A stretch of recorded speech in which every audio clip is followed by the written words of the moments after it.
Welcome to our second video of the feedback block, which is examining oil and the environmental, geopolitical, and economic issues related to this economic resource. In this particular video, we're definitely going to examine in more detail who are the producers of oil, who are the consumers of oil, and all of the aforementioned issues related to the price of a barrel of oil. Before we specifically examine the oil market, we need to talk just in general terms about what economists mean by markets and the market forces of supply and demand. So what we have here is our supply and demand graph used to make sense of markets. Whenever you have a graph, make certain you identify what's being measured and where it's being measured. On the vertical axis, you have the price. On the horizontal axis, you have the quantity. So this market could be the market for any good or service or any resource in the world. Let's assume we're talking about something very generic here, such as the corn market. So the entire purpose of using the tools of supply and demand as economic concepts is to figure out, to determine, to examine what's going on with this market, and specifically what is the price of corn and what is the quantity of corn bought and sold. There's always going to be a specific time period associated with this.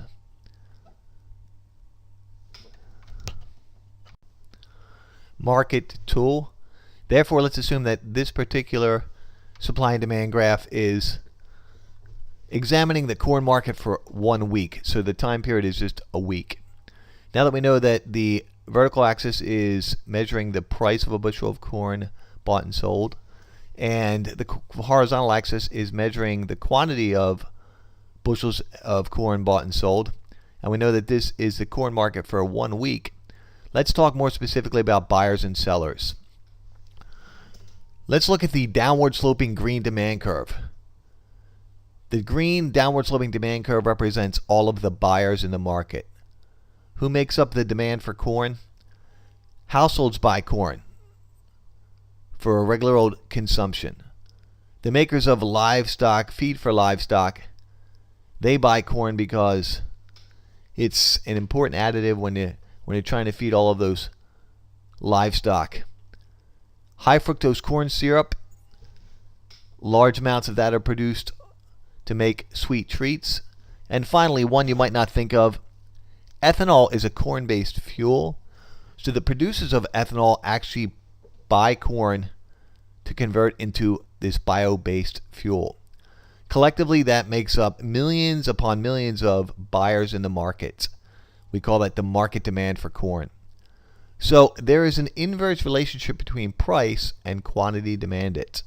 That is to say, if the price of corn were to go up, buyers would be willing and able to purchase less, and the price of corn went down, buyers would be willing and able to purchase more.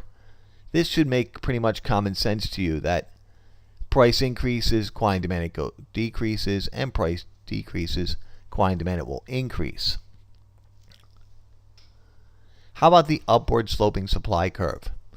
That's made up of all of the corn farmers. They are the sellers in this market.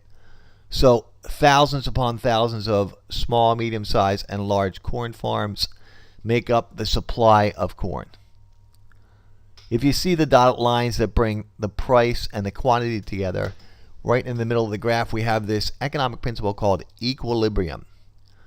So for this week we are at a temporary resting place called equilibrium based on the amount of corn that buyers are willing and able to purchase at this price in conjunction with the market forces of how much corn sellers are willing and able to make available for sale at this price. Not to get too technical, but Adam Smith, the father of capitalism, described this idea as the invisible hand. Buyers trying to maximize their utility, their happiness, satisfaction, gratification that comes from consuming any good or service, matched with sellers trying to maximize their profit motive. We're going to assume, for simplicity, that this is an efficient market outcome for the time being. In the next example, we're going to talk more specifically about who are the buyers and who are the sellers in the market for oil. As promised, we're going to start evaluating the specifics of the oil market. The easiest way to examine who are the buyers of the market is just to break it down by countries. So you have your ranks from 1 to 10 here.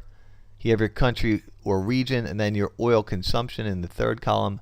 And this is last year, the year 2015. You can see that the good old US of A by far dominates when it comes to who wants to buy oil. Our oil consumption is over 19 million barrels per day. And not surprisingly, China is number 2. Now, if you think in economic terms, why do these two countries dominate when it comes to the consumption of oil? It turns out they have the largest two economies in the world. So large populations which produce a high volume of goods and services. Last year, the United States produced roughly $17 trillion worth of economic output, and China was somewhere close to $10 or $11 trillion worth of economic output. We fill in 3 through 10 with India, Japan, Saudi Arabia, Brazil, Russia, South Korea, Germany, and Canada. Mostly other industrialized nations, especially when you look at Germany, another very large economy. How have these trends changed over the year? Well, the United States has been by far the largest consumer of oil going all the way back to 1960. But if you follow that top navy blue lineup across the time chart there, you look from 1960 through about 79. So while the United States kept consuming more and more oil, then you should see a sharp drop off right around 1980. The reason for this, the United States has transformed from a manufacturing economy into a more service-based economy, which means that we simply, as a percentage of our economic inputs, the resources we need to produce the economic output for the United States, oil has actually gone down as a percentage of that economic input picture. But in absolute terms, the United States still keeps creeping up there when it comes to oil consumption. The next country is the former Soviet Union, and then you see a little gap there and it becomes Russia. So in the early 90s we had the collapse of the Soviet Union, that red line. And then Russia really as a country has not achieved the economic vitality as the former Soviet Union. It's interesting to look at the paths of China and Japan. For a long time, Japan was the world's second largest economy, and you can see that right around 2003, China actually surpassed Japan in economic output and also surpassed Japan in the consumption of oil per year. This nice two-dimensional picture of the world gives you the same information described on the previous picture or slide, but this is just a breakdown based on the darker or more burgundy the color, the more oil consumption per day for each nation. One final method to examine oil consumption per day would be to break the world into regions instead of looking at countries specifically, and determine which regions of the world consume the most oil. This graph shows us that Asia, Oceania region of the world actually consumes the most oil. This part of the world would include China, Japan, South Korea, Vietnam, other Asia, Oceania countries. The United States, not surprisingly, still ranks second. Europe, which includes Germany, Italy, France, Great Britain, Ireland, Spain, Portugal, and a few other countries, would rank third when it comes to oil consumption for that region, and the rest of these regions fill in the chart respectively.